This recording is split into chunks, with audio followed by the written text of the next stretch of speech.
ما تقومي يا ولاد حضري لنا الفطار بدل ما انت قاعده زي برميل الطرش كده. برميل ترشي جت جنينة على ملافظة. قومي يا وليه والصبح قولي يا صبح. دي انت وليه نكديه. ادينا فطرنا اهو وكلنا وحلينا، مش هتنزل بقى تخرجني؟ يا وليه انت ما عندكيش دم، انت شايفاني اتقربت دماغي وكمان بتقولي لي نخرج، ده انا تعبان. انت لو ما قمتش دلوقتي خرجتني وفسحتنا انا والعيال وبسطتنا هسيب لك البيت وامشي، وغير كده هزعل وامشي واجيب لك اخواتي واطلب القايمة والمؤخر.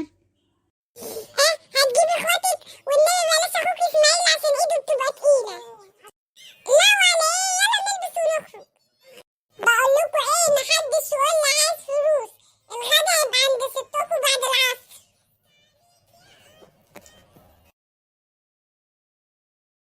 وابتدينا وصلت النكد. على رأيك يا زئرة، كل ما بنخرج بتقلب بنكد واخر اسماء. يا راجل فك الكيس شوية يا راجل، محوشهم على قلبك قد كده عمال تقول معيش معيش. فك وفسح العيال وبسطهم.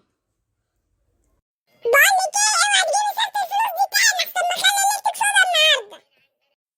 يبقى كلام البت رمانة صح، والاشاعة اللي طلع عليك صح، بتحوش عشان تتجوز عليا.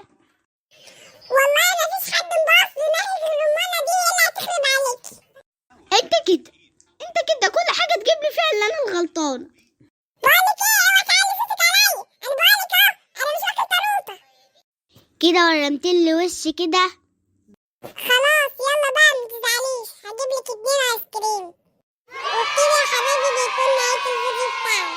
متنسوش بقى تعملوا لايك واشتراك في القناة وتفعيل زر الجرس عشان يوصلكوا كل جديد من فيديوهات توماتون. وبرحب بالمشتركين الجداد اللي نورونا في قناة توماتون، وبقول لهم بحبكم اوي، واستنونا في فيديو جديد وحلقة جديدة. مع ألف سلامة.